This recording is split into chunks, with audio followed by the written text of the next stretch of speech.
rêviez, Belle? Oui.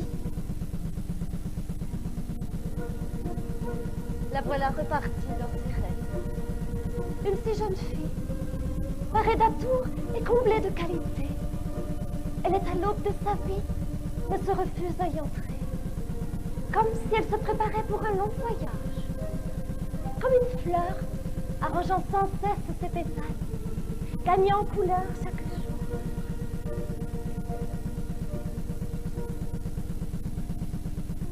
Va-t-elle passer sa vie en préparatifs, à courir après des chimères, à rêver d'idéal, à imaginer qu'il viendra la chercher? Belle! L'as-tu vu, toi aussi? Mais de qui parlez-vous? Et du prince, au cheval noir. Voilà des semaines qu'elle me parle de ce prince.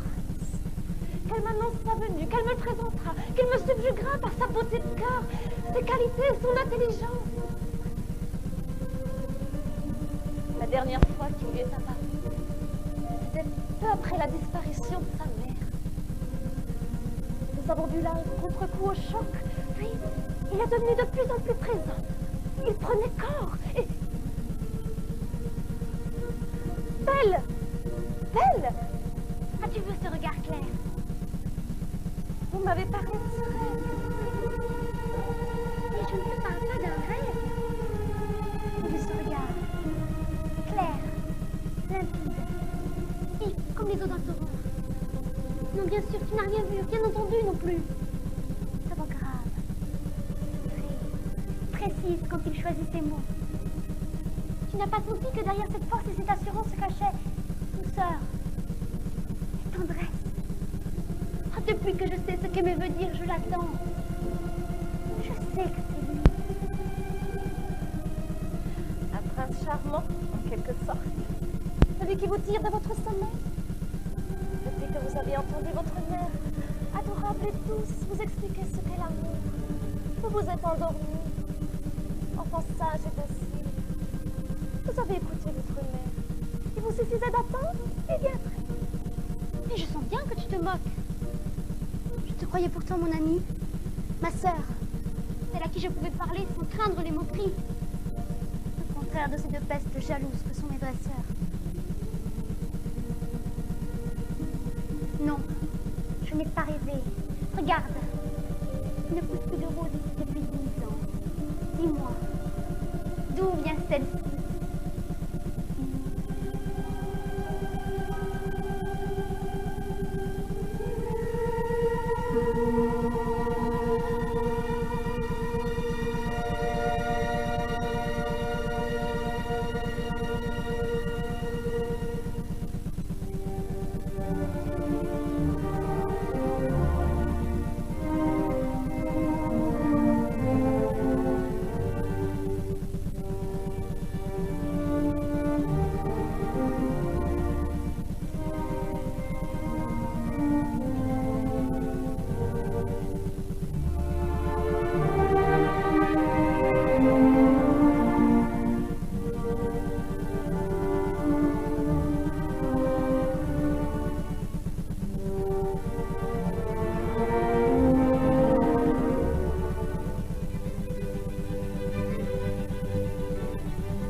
Mais vous m'aviez dit, mesdemoiselles, que j'aurais l'occasion de rencontrer votre jeune sœur. Oh, vous la verrez peut-être. Oui, vous la verrez peut-être. J'aimerais tant l'inviter à nous faire. De toute façon, il sera assez tôt. Je ne sais si sa présence à votre fête. Rassurez-vous, nous y serons, ma sœur Anne et moi. Oui, nous y serons. Notre couturière est déjà à l'ouvrage. Elle nous confectionne des robes dans les plus beaux tissus. Nous nous avons même fait venir par un ami de notre père. C'est la dentelle depuis la Belgique. Et je porterai beaucoup de colliers du marché. Je ne doute pas que vous serez parmi les plus belles de mes invitées. Mais il m'importe également de pouvoir compter sur votre jeune sœur. Jeune sœur, elle est même si jeune qu'on a bien à se demander quel intérêt vous lui trouvez. D'autant plus que vous en êtes pas de compter sur elle pour animer votre fête. Elle ne danse ni ne rit. Oui, mademoiselle a d'autres sujets d'intérêt que ces frivolités. Oui, mademoiselle. Arrêtez, cela suffit! Votre jalousie n'a-t-elle donc pas de limite? Essayez au moins d'être discrète. Il ne lui suffit non plus d'avoir un père pour la trouver. Il lui faut encore un frère pour la défendre. Sans compter toutes les fées qui se sont penchées sur son berceau depuis qu'elle est née et qui lui ont apporté beauté, intelligence et distinction, douceur. Peut-être est-ce à cause de toutes ces fées qu'elle ne sort ni de ses contes ni de ses rêves. Mais diable! Que vous a-t-elle donc fait? Elle ne parle pas, ne demande rien, ne vous fait aucune ombre, ne prend aucune place. Pourquoi vous acharnez sur elle? Oui, pourquoi nous en prenons-nous à cette fille modèle? Chut, voilà le modèle.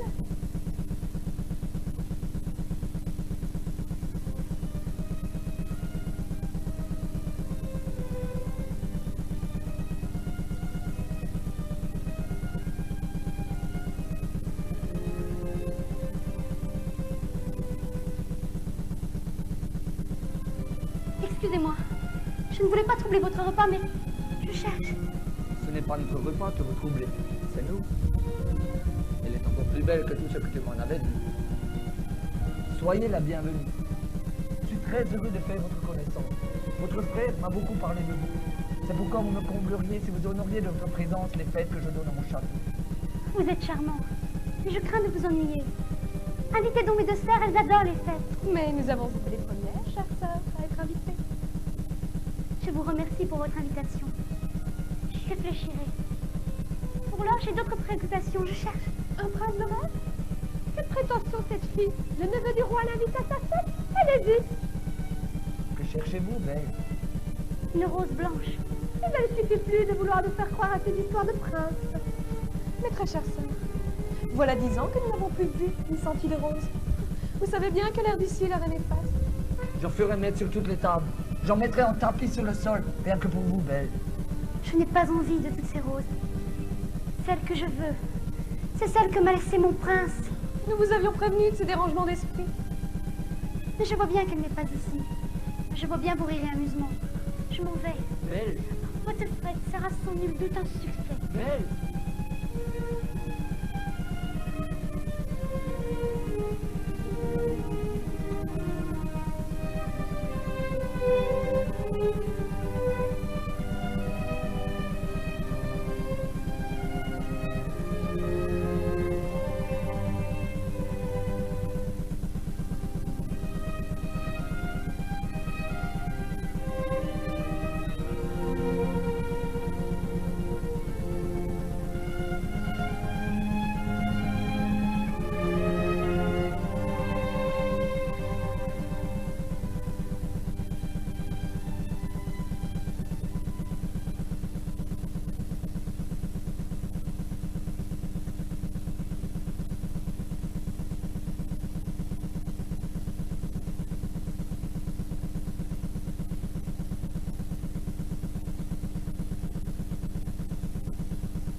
caresser de tes doigts cet instrument. Ta mère avait raison. Elle disait qu'il y avait là, dans le tableau de sa fille au plafond, un régal pour tous les sens. Je t'en prie, continue de jouer. Il m'est plus facile de te parler pendant que tu joues.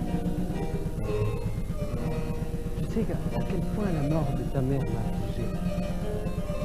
Je t'ai dit aussi, souvent, que ta présence, celle aussi de tes sœurs et ton frère, bien entendu, m'ont aidé à ne pas sombrer dans la tristesse.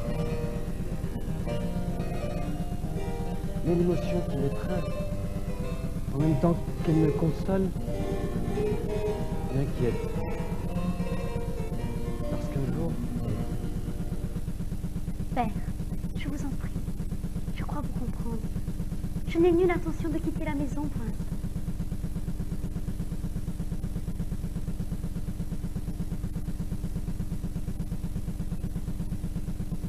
C'est précisément ce qui m'inquiète.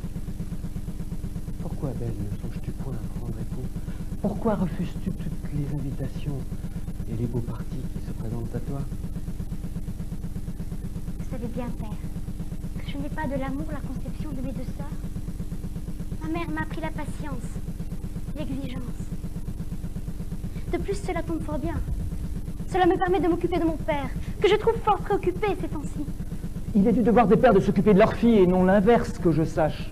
Il n'empêche qu'avec ces histoires de bateaux qui n'arrivent pas, je vous vois bien, toujours dans vos comptes, toujours à aller et venir, à rentrer la mine sombre.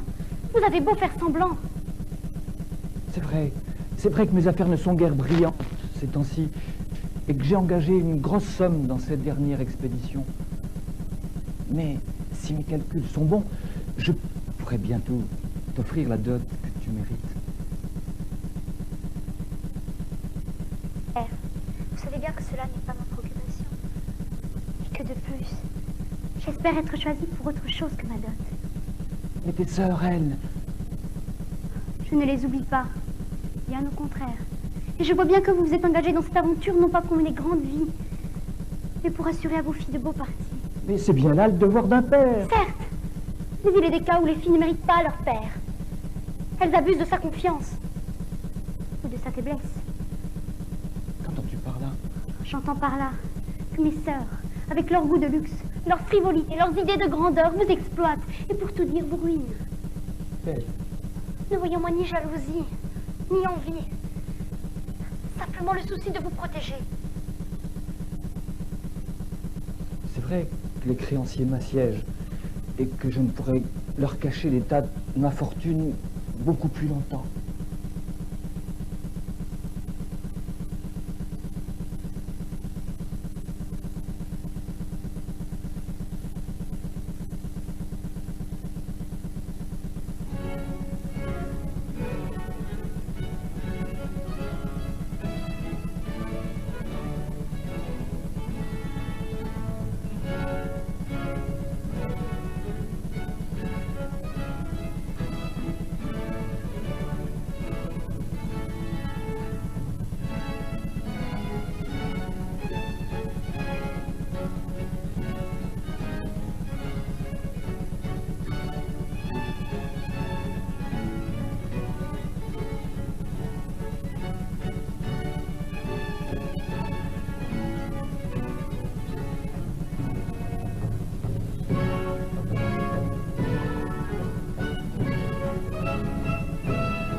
Eh bien, mes sœurs, d'où vous vient cette humeur? Mettre tant de soin dans le choix de nos coiffes, de nos robes, de nos bijoux, de nos escarpins, et endurer une telle indifférence. Quel affront ces groupes qui se resserrent, ces rangs qui se ferment, ces cavaliers qui fuient, ces regards indifférents, cette hostilité, ce mépris. Vous comprendrez, mon frère, que nous soyons en colère, car enfin, rien n'explique ou justifie un tel revirement. Ah, vous savez bien ce qui se chuchote dans les couloirs. Comment peuvent-elles parader ainsi, alors que leur père est au bord de la ruine? La pudeur et la discrétion ne sont pas leurs premières qualités. Elles ont l'air bien pressées de trouver un mari.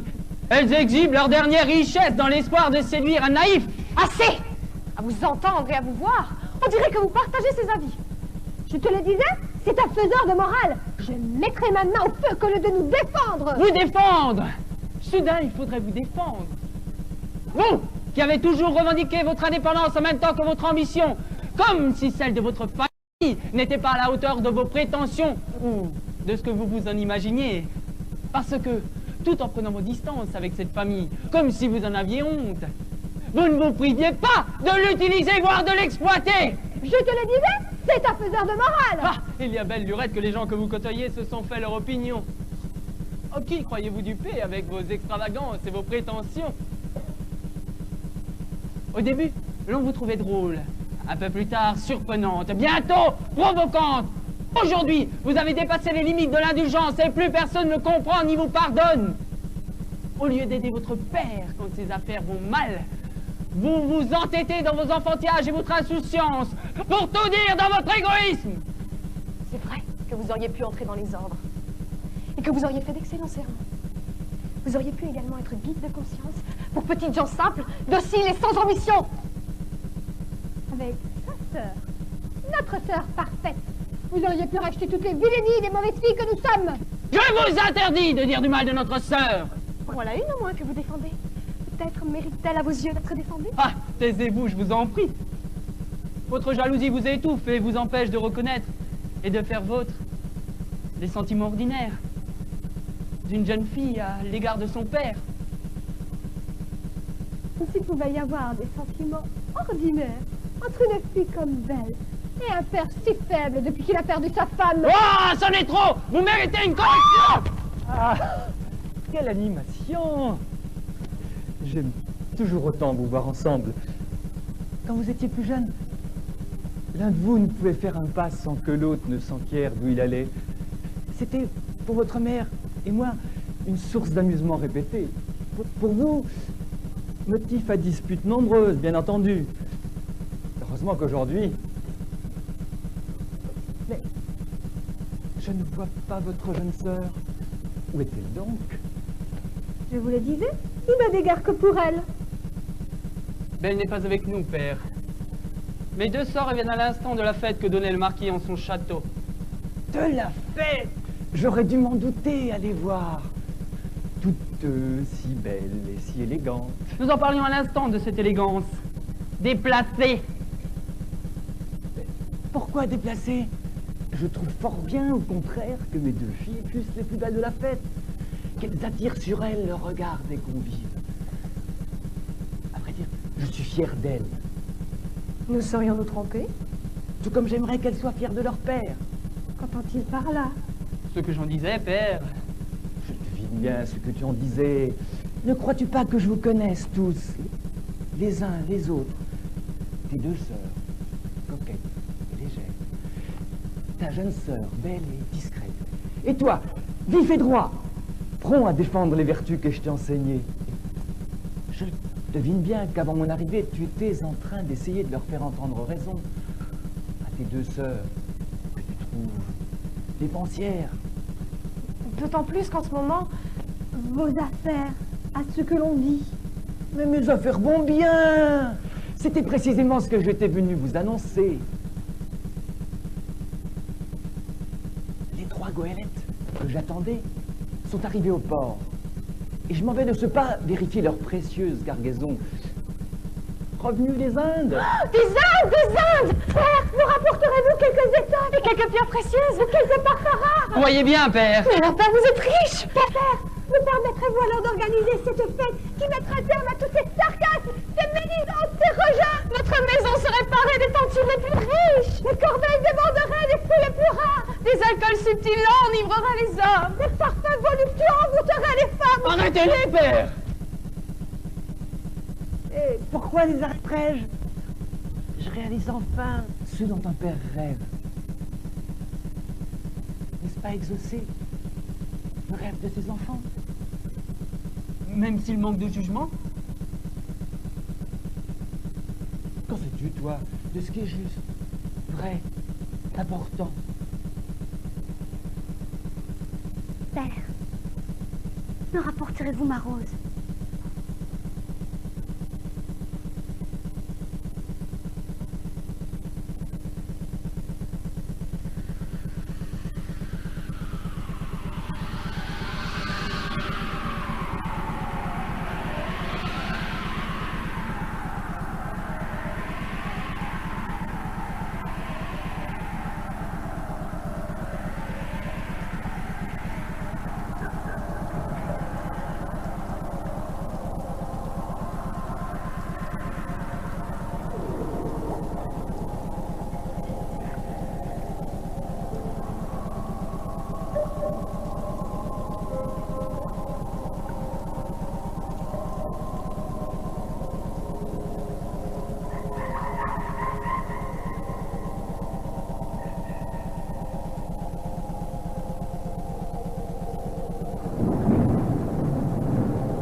entendu? Qui êtes-vous? Je suis la bête. J'ignorais que c'est bien. Vous appartenez. Il se passe tant de choses extraordinaires depuis que je suis arrivé, que les ayant trouvés ce matin à mon réveil, je me suis dit que ces trésors n'étaient pas là par hasard. Tu n'aurais pas dû! Tu vas le payer cher! Mais cet or, ces bijoux, ces pierres précieuses, je ne les ai pas ramassés pour moi. Tu n'aurais pas dû! Tu vas le payer cher! Ce sera le prix de ta vie! Mais laissez-moi vous expliquer. C'était pour en faire cadeau à mes deux filles. On ne rêve que d'or et de brillant. Alors, les ayant trouvés ce matin à mon réveil, j'étais sur le point de pouvoir leur offrir ce dont elles rêvaient depuis si longtemps. Une fois de plus, le sort s'est retourné contre moi. Alors, vous comprenez, ces trésors. Mais je vous le répète, je suis prêt à tout vous rendre. La sagesse te fait encore défaut malgré ton âge. Et je me suis trompé à ton sujet. Hier soir, quand tu es arrivé, j'ai trouvé attachant ce vieil homme perdu et hésitant. Dans ce monde nouveau et extraordinaire, comme tu dis. C'est moi, effectivement, qui ai ordonné que l'on t'apporte ce que tu appelles trésor. Et ce n'est pas pour que tu me les rendes ce matin. Je ne comprends pas alors. La rose!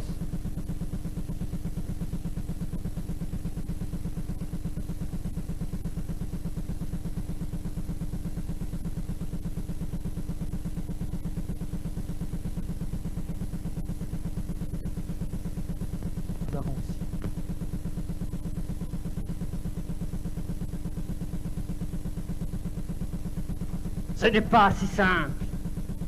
Tu apprendras qu'ici, rien n'est simple. Cette rose était là hier soir. Elle y était depuis des siècles.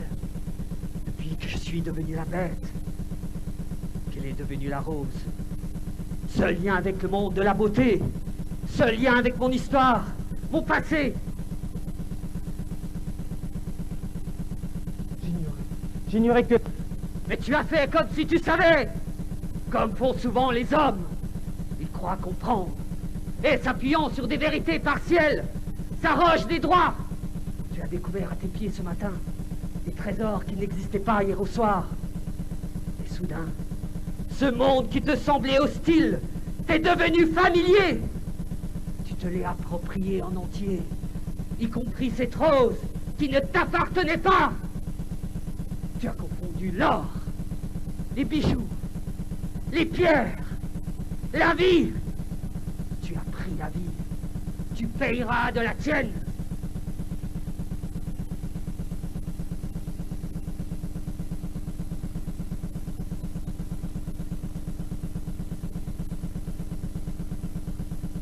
Vous n'avez pas le droit! Quel droit?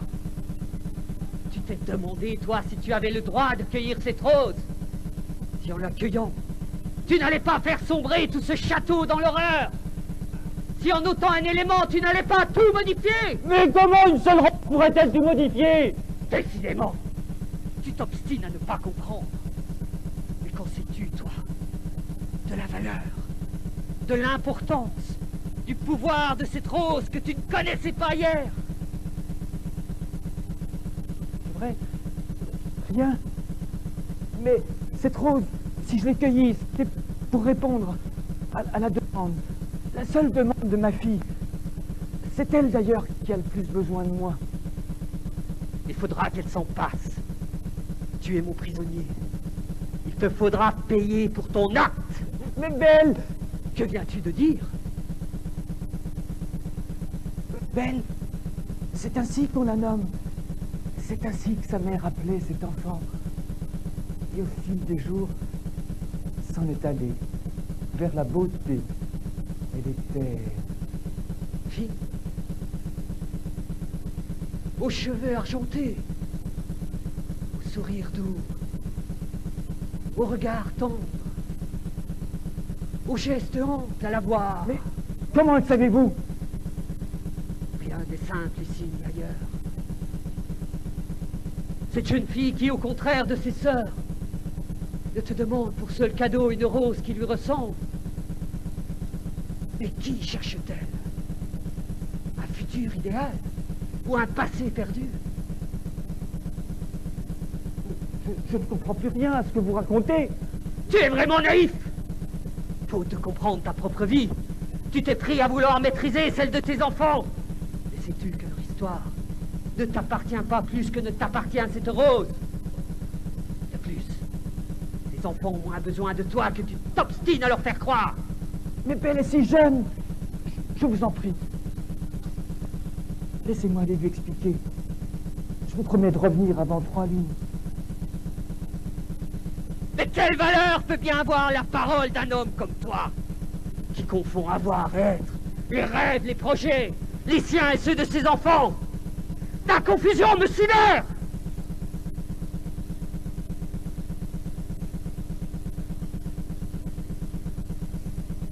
Mais je te propose un autre marché.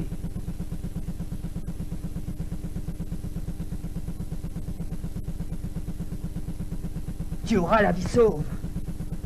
Et tu pourras t'en retourner chez toi. Si tu demandes à l'une de tes filles de venir jusqu'ici dans mon château pour me tenir compagnie.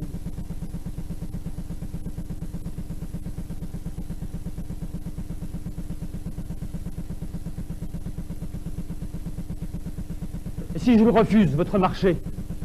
As-tu vraiment le choix? J'attends l'une d'entre elles avant 3 jours. Il te suffira de lui donner ce gant. Il la guidera jusqu'à ma demeure.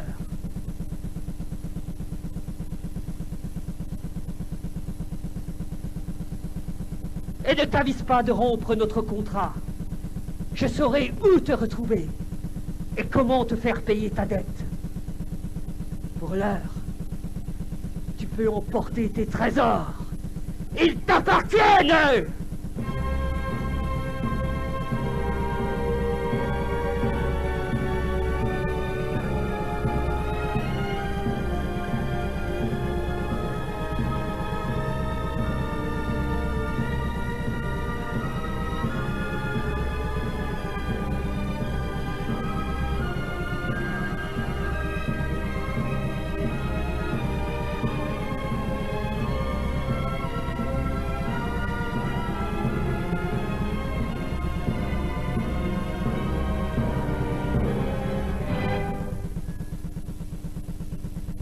Qu'avait-elle donc à vouloir une rose? Voilà ce qu'il en coûte quand une sotte demande l'impossible. Il était fatal que ces extravagances nous conduisent tôt ou tard au malheur. Croyez-vous vraiment que l'heure soit bien choisie pour vous disputer? Vous feriez mieux d'imaginer une solution pour répondre aux exigences de la bête. Et ainsi, en vous sauvant, vous sauveriez votre père. Sache encore qu'elle reste toute seule. Mais notre père la rejoint dans sa folie, nous précipitant tous dans cette impasse. Quel mot trouveras-tu pour la défendre? Pour les défendre? Je n'ai nul besoin d'être défendue, ni à me défendre moi-même. Je n'ai commis aucune faute. Cette bête s'est trouvée sur le chemin de père, mais nous aurions pu chacun la rencontrer.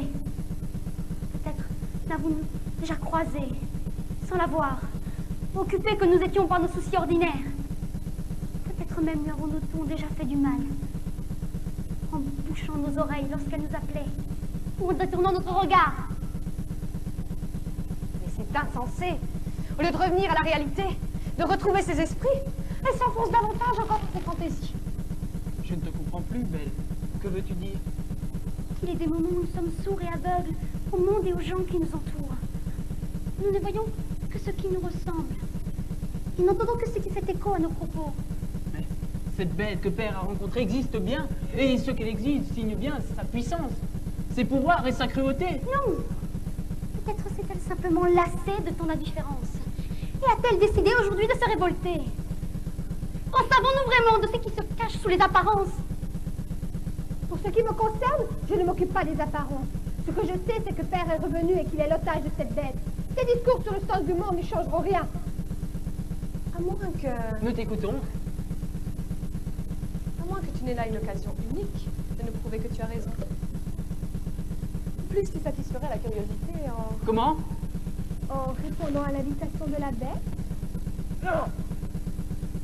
Cette bête n'aura aucune de mes filles. D'ailleurs, ce contrat ne m'engage pas. Je l'ai accepté sous la menace. De plus, cette bête n'existe peut-être même pas. Il arrive souvent aux vieillards de fabuler.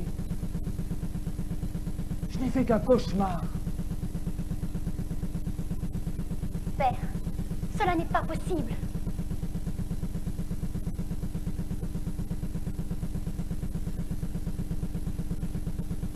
Nous voudrions tous avoir rêvé. Tous effacer cette rencontre de nos mémoires. Faire comme si elle n'avait pas existé. Comme si quelqu'un avait échangé le livre que nous étions en train de lire. Mais ce n'est pas ainsi. Il s'agit bien du même livre. Et c'est un autre chapitre. Oui, et Second est là pour nous rappeler à la réalité. Il nous indique la voie à suivre, nous n'avons pas le choix. Non. Ne touche pas. J'interdis à quiconque d'y aller. Si nous restons tous ensemble là, il ne peut rien nous arriver. Qu'est-ce que j'ai encore à craindre? Ma vie arrive à son terme. Croyez-vous vraiment que mettre des œillères suffise? Ce que vous nous avez dit des pouvoirs de cette bête laisse entendre que tôt ou tard elle parviendra à ses fins. Sauf si nous opposons à ses pouvoirs et sa cruauté, notre intelligence et notre vaillance. Car enfin, cet inouï nous laisse imposer sa loi sans résister. Voilà belle lurette que les monstres n'existent plus, et je vais, de ce pas, ou l'abattre, ou l'amener à raison. Vous savez que vous pouvez compter sur moi, je serai toujours à vos côtés. Venez vous, accompagnez-moi, allons chercher nos armes.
Cette bête a des pouvoirs effrayants! C'est le diable et il habite l'enfer!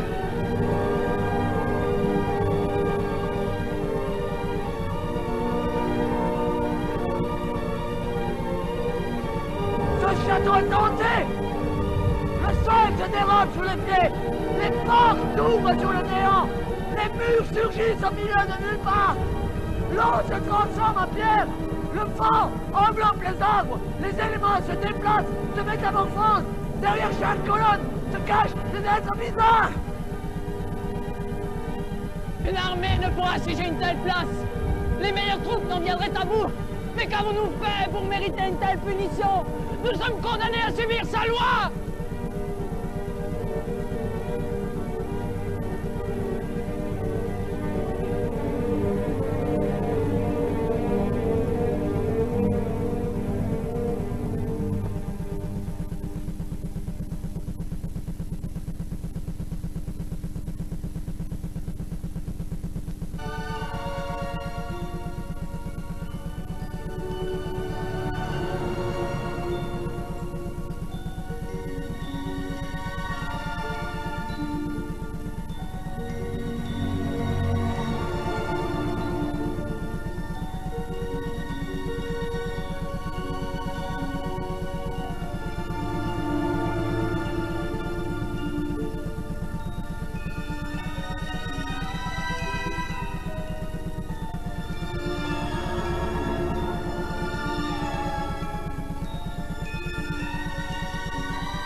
Peut-elle ne pas y aller? D'un côté impérieux, accablé, hésitant, prenant son aveuglement pour du courage, offrant sa Bible, mais ignorant qu'elle ne vaut plus rien, qu'elle n'est plus une monnaie d'échange. De l'autre, des sœurs insouciants, égoïstes, pour qui le monde se limite aux biens qu'elles peuvent accumuler, qui s'arrêtent là où se pose leur regard desséché. Le croit-elle pouvoir réussir, là où ses hommes et son frère ont échoué, malgré leur force, leur courage, leur ruse? A-t-elle d'autres armes à faire valoir? Que cherche-t-elle? À quel appel a-t-elle répondu? Soulager le tourment de son père, ou répondre aux provocations de ses sœurs ne peuvent être les vraies raisons de son départ.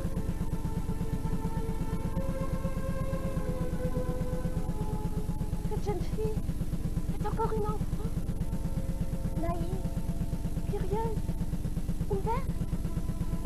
Ses sens sont en aguet chaque instant. Et capte la vie dans sa richesse, dans ses mystères.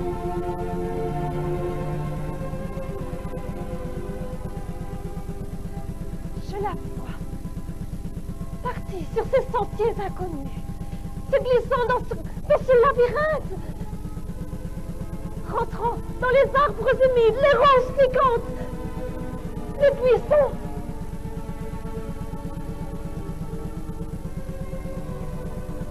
Se rapprochant de plus en plus de cette bête cruelle et monstrueuse, là où le vent claque, où les ténèbres dansent. Mon Dieu, qu'elle est fragile. À quoi lui sert son courage dans ce monde hostile, sa beauté dans cet univers de laideur?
Je suis votre fontaine.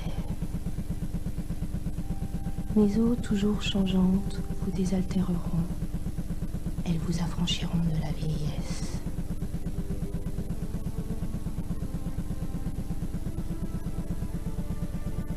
Paix.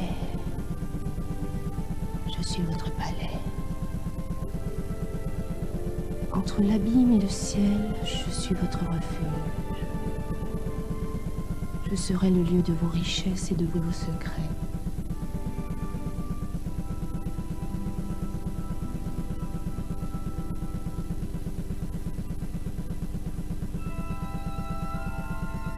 Paix. Je suis votre arc. Mes flèches traverseront les ténèbres du mal et de l'ignorance. Elles iront se planter dans la cible de la vertu.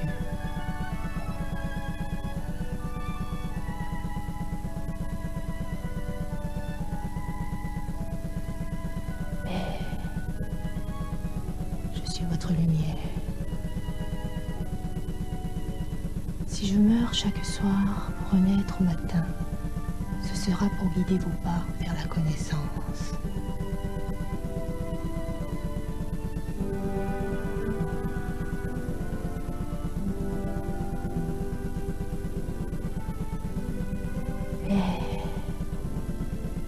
Je suis votre instrument. Je relierai le ciel à la terre et mes cordes vibreront par vous et pour vous. Elles vous accompagneront jusqu'au silence.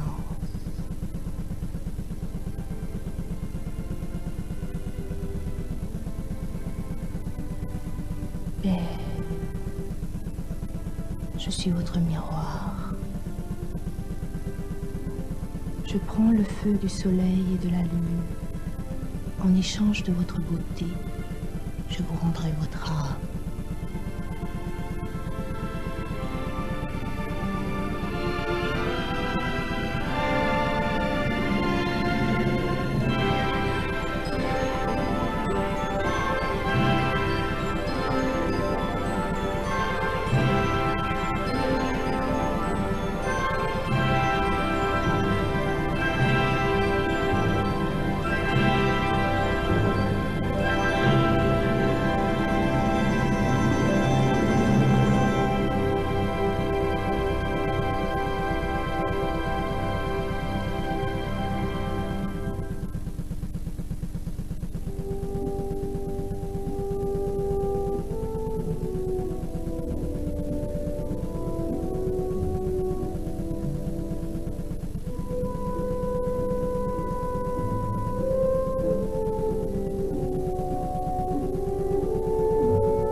Belle, tout ici est-il à votre convenance?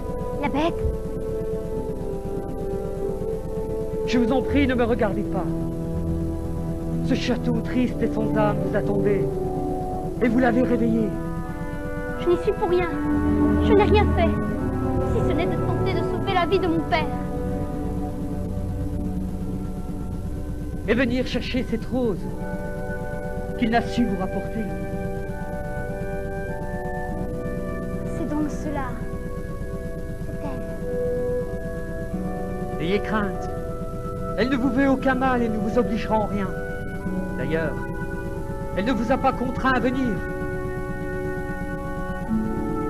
C'est vous qui avez répondu à son appel. C'est bien ainsi que je la voyais dans mes rêves. Non. C'est ainsi que je l'ai vue et caressée. Un soir, juste avant qu'elle ne disparaisse. Mon Dieu, qu'elle est belle. Mais sa laideur, ne vous effraie-t-elle donc pas? Elle est encore plus belle. Je n'avais vu qu'une infime partie de ses couleurs. Elle vous attendait là, cachée, terrée dans son antre. Et vous voilà, belle. Elle ose se montrer. Pourquoi ai-je donc tant tardé? Pourquoi ne chercher plus vite à la rejoindre? pourquoi ai-je confié à mon père le soin de me la retrouver.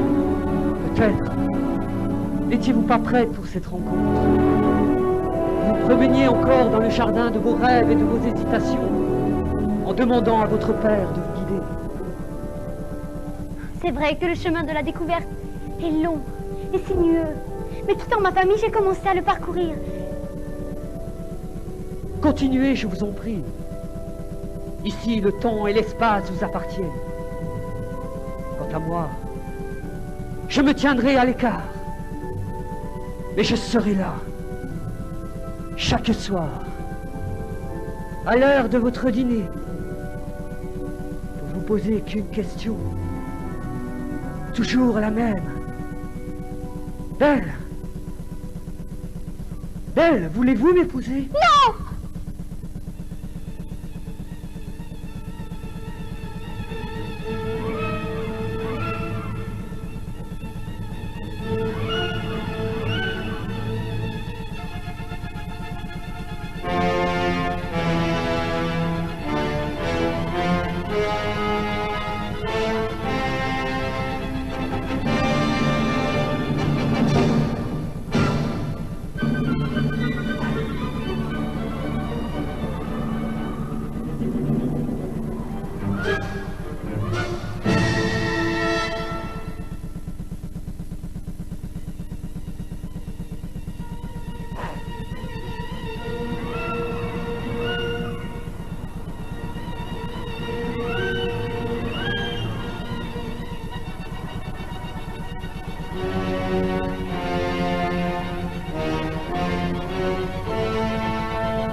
Belle, que devenez-vous?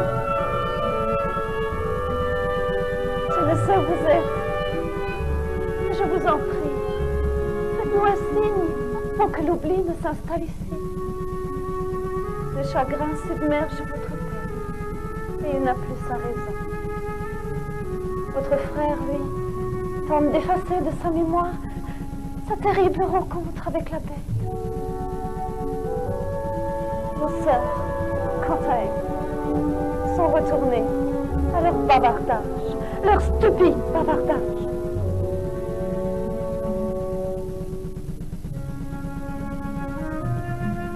J'aime à croire que votre silence prépare votre retour. Mais ma foi est fragile.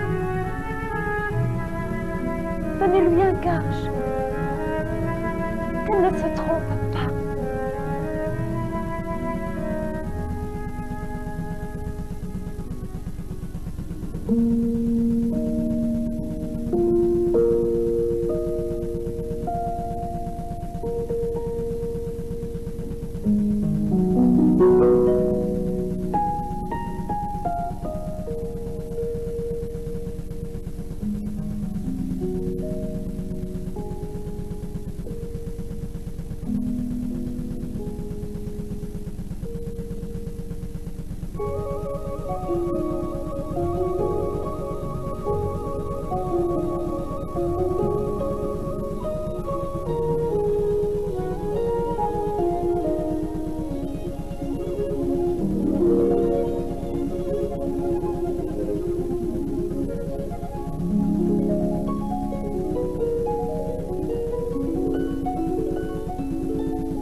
La bête! Vous êtes là. Je suis contente de vous voir. J'en arrive à souhaiter que le soleil se couche chaque soir un peu plus tôt. Car j'attends votre retour. Je ne vous effraie donc plus. J'ai appris à vous connaître. C'est que vous faites l'impossible pour rendre mon séjour agréable. Mais ma laideur vous répugne. Je ne saurais mentir, la bête. Et vos prévenances et attentions m'ont touché. Et j'ai deviné votre cœur. Mais vous ne l'avez jamais vu pleurer. Et ne pouvez imaginer dans quelle souffrance laisse dans un corps de bête des sentiments d'homme. Je vous en prie, ne me regardez pas dans les yeux. Ce sont eux pourtant qui m'ont aussi appris à ne plus avoir peur de vous. Je vous en prie, ne me regardez pas. Je suis un monstre et porte ma laideur comme un fardeau que je ne pourrai jamais déposer. Si mes yeux trahissent mon âme, ils sont cependant perdus dans un horrible corps de bête. Et c'est lui que l'on voit. Je connais moi des hommes qui cachent leur monstruosité sous leurs belles allures. Sûrement avez-vous rencontré aussi des hommes comblés, à qui le ciel avait donné le cœur et la beauté. Mais, aimez-vous? Vous le savez mieux que moi, la bête. Mais il est encore trop tôt pour en parler. La rose qui est éclose est encore si fragile. Je vous vois triste, la bête. Ce n'est rien. La tristesse tient compagnie à ma laideur depuis si longtemps. Mais ce qui m'importe, c'est que vous soyez heureuse. Alors, la bête, j'ose vous le redire, je m'ennuie. Malgré tous les soins que l'on porte ici, à me servir, je suis seule toute la journée, à attendre le soir pour vous parler. Mais, je vous l'ai dit le premier jour, je ne vous imposerai pas ma présence. Et j'aurai la patience d'attendre votre réponse à ma question. La bête, apprendrez-vous aussi le temps, tel qu'il veut que vous le connaissez. Celui qui permet que la nuit enveloppe les lumières du jour, que le printemps chasse l'hiver, que le bouton devienne fleur. Si vous le souhaitez. Alors la bête, il faut me débarrasser d'une dernière impatience. Vous qui avez tous les pouvoirs, je vous en prie, rassurez-moi. Dites-moi comment va mon père. Mais... regardez.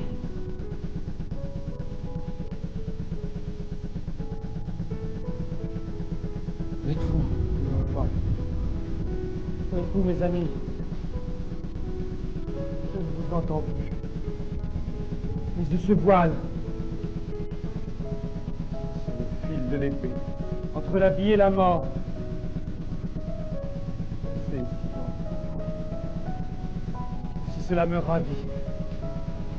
Peut-être est-ce parce que je n'ai pas encore choisi. Entre les ténèbres et la lumière. Entre les trésors et le dénuement. Aidez-moi! Le froid! Calmez-vous, père. C'est votre fièvre, mais nous sommes là. Apportez-lui donc une couverture. Du calme, mon frère, du calme. Cette couverture ne changera rien à son état. Voilà 3 jours qu'il délire.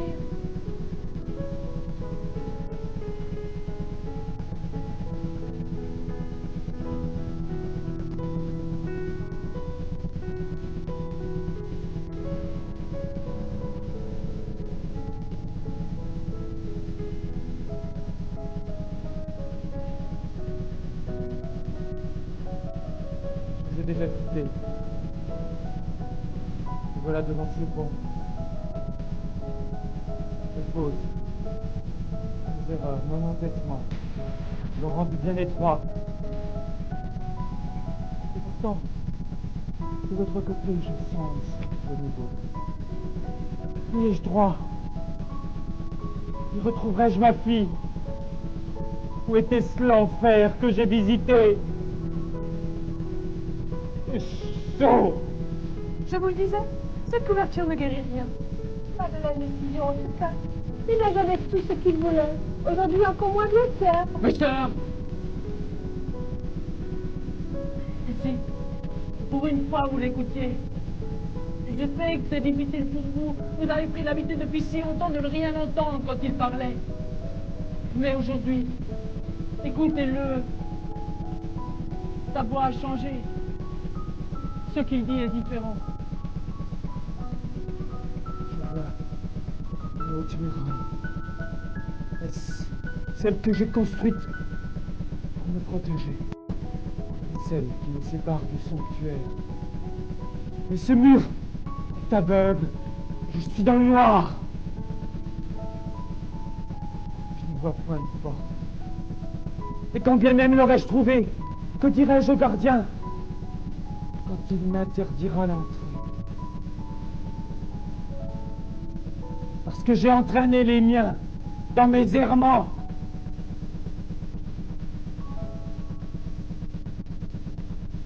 La bête!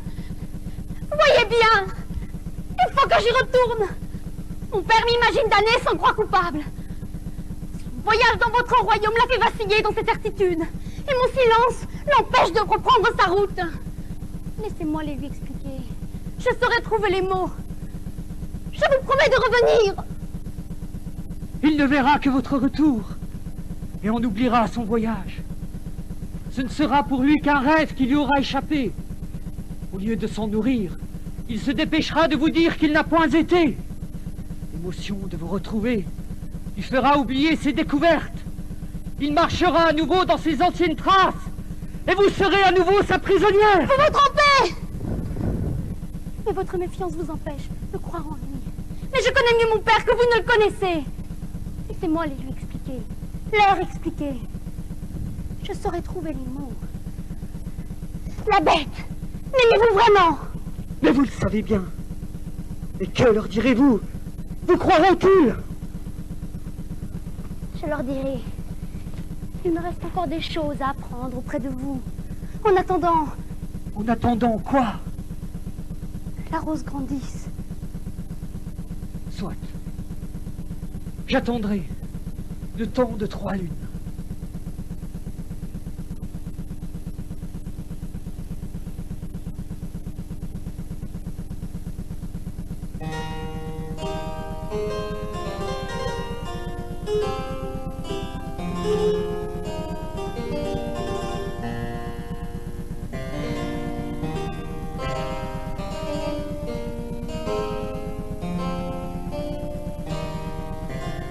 Quoi qu'en dise notre frère, je trouve que Belle prend de plus en plus de place. Présente ou absente, elle est le centre du monde. Depuis son séjour chez cette bête, on la consulte, on lui demande son avis sur tout. Belle, pensez-vous que... Belle, croyez-vous que... Belle, vous qui savez, Belle. Même notre père a oublié son voyage aux enfers. Il ne parle plus que de cette rencontre avec la Providence. Comme si soudain, la terre tournait dans notre sens. Et notre frère, l'as-tu vu? Son admiration pour sa sœur a encore grandi. Depuis qu'elle a réussi où il avait échoué. Regarde-le, c'est insupportable. Il y a peu, il pleurait le départ d'une petite princesse. Aujourd'hui, il fête le retour d'une reine. Ce qui est sûr, c'est que nous ne serons pas ces dames de compagnie. Par contre, il arrive parfois aux reines de perdre leur couronne. Que veux-tu dire? Cette bête qui l'a sacrée pourrait aussi bien la défaire. Comment? Il arrivait par hasard que Belle oublie son contrat et de retourner dans son château. Cette bête ne manquerait pas de se venger. Nous allons nous y employer.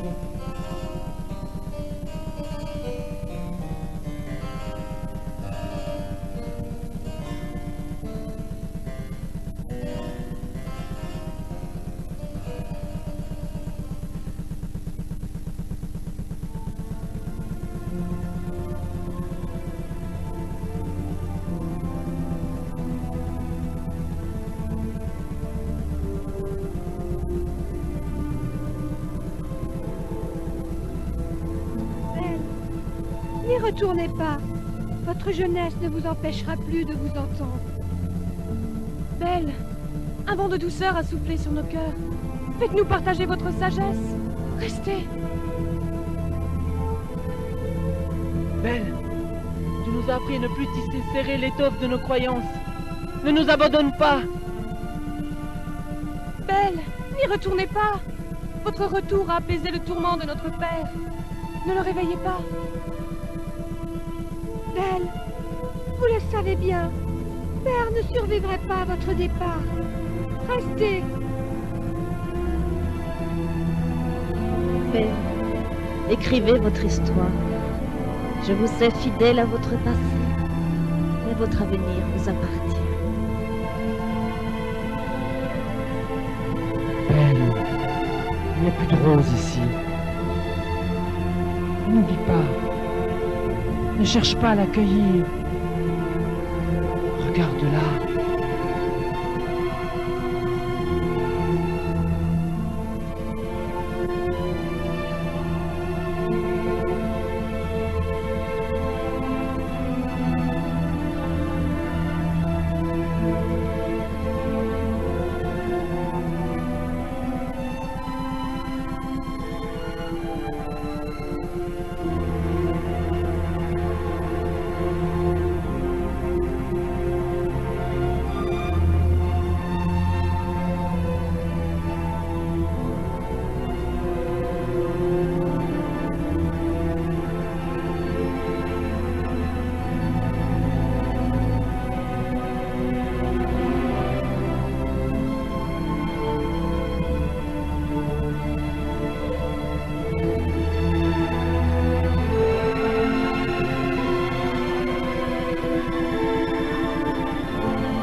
La bête. J'ai tardé. Mais je suis revenue. Et je sais à présent que les monstres nous font peur.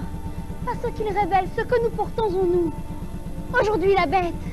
Je n'ai plus peur. Et...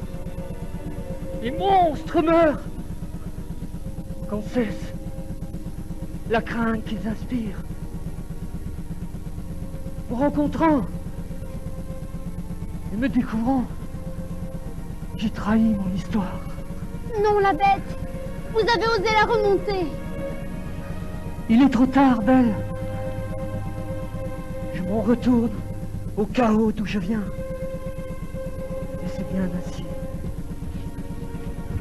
Cette mort me libère et vous délivre. Je n'ai plus rien à garder. Je vous ai offert la clé de tous les trésors. Ils sont en vous. Cherchez-les. Partagez-les. Belle. Belle. Regardez la rose.